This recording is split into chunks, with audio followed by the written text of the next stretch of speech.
Cześć! W tym filmie pokażę, jak dodać firmę oraz nowego użytkownika poprzez panel administracyjny naszej aplikacji. Po zalogowaniu klikamy w kafelek ustawień, a następnie w edycję elementów. Aby dodać nową firmę, przechodzimy w zakładkę o takiej samej nazwie, po czym klikamy Dodaj firmę.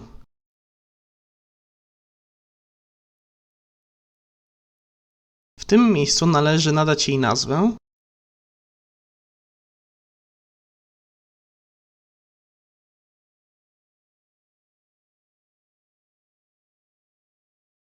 oraz wybrać typ firmy, czy jest wewnętrzna, czyli zlecająca zadania, czy też zewnętrzna, wykonująca zlecone zadania.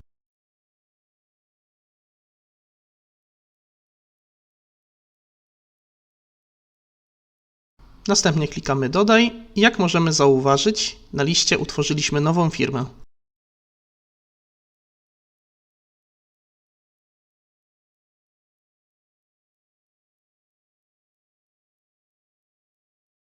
Teraz przejdźmy do zakładki Użytkownicy, aby utworzyć nowy profil. Po przejściu klikamy Dodaj użytkownika i po kolei wypełniamy brakujące pola. E-mail,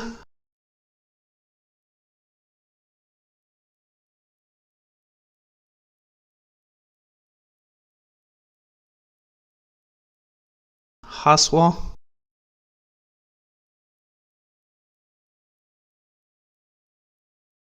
imię,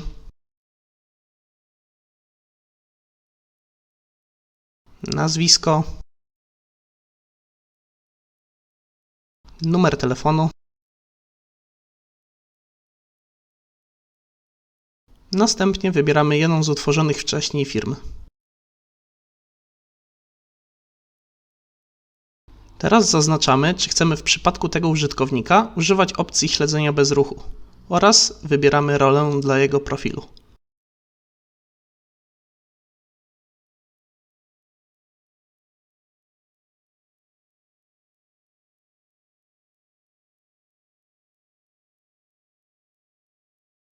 Po wypełnieniu całości używamy przycisku Dodaj. I w ten sposób utworzyliśmy nowego użytkownika.